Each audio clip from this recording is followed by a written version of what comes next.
सबसे पहली महत्वपूर्ण बात जो है वो क्या है, लोग साधारणतः क्या करते हैं कि मुनि जब शब्द आता है, ऋषि या मुनि कहते हैं, उनके मन में एक ही धारणा आती है। कि धारणा कैसी आती है कि जो मुनि है वो उसकी कोई जटा जूट है, जहां पर जटा वटा बनी हुई है और एक घेरुआ कपड़ा पहना हुआ है और कोई बाबा जी बने हैं, इसको मुनि नाम कहते हैं। ना ना ना, ऐसा नहीं है। सन्यासी की जो जो परिभाषा है, ये मुनि की परिभाषा है। मुनि का नाम है मनन करता, जो मन में ठाकुर का मनन करता है।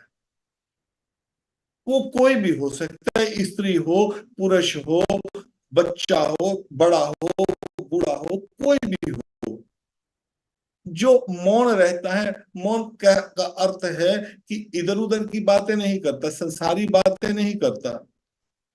तो क्या है करता, वो केवल और केवल ठाकुर की बात में उसका मन लगता है, उसको कहते हैं मुनि।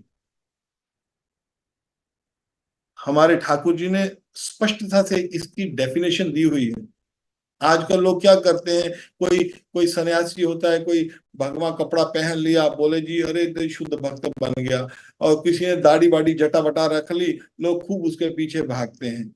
मगर ऐसा नहीं, उसकी परिभाषा दी है भगवान ने। भगवान ने परिभाषा क्या दी है सन्यासी के प्रति, सन्यासी बाबाओं के प्रति क्या परिभाषा दी, कौन असली होता है? अनाश्रित कर्म फलम, जो कर्म फल के आश्रित ना हो, अनाश्रित कर्म फलम। हम कुछ भी काम करते हैं तो उसके फल की इच्छा करते हैं। हम कोई दवाई खाते हैं तो उसके फल की इच्छा करते हैं ना, ये दवाई खाएंगे तो हमारी ये जो बीमारी दूर हो जाएगी। हम काम पे जाते हैं, क्यों जाते हैं? कुछ काम करेंगे तो पैसा वैसा कमाएंगे, उसका फल पैसा है। हमारे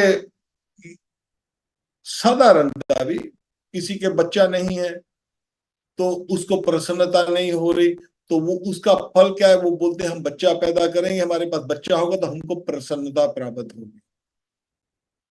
तो उसका फल ढूंढ रहे हैं।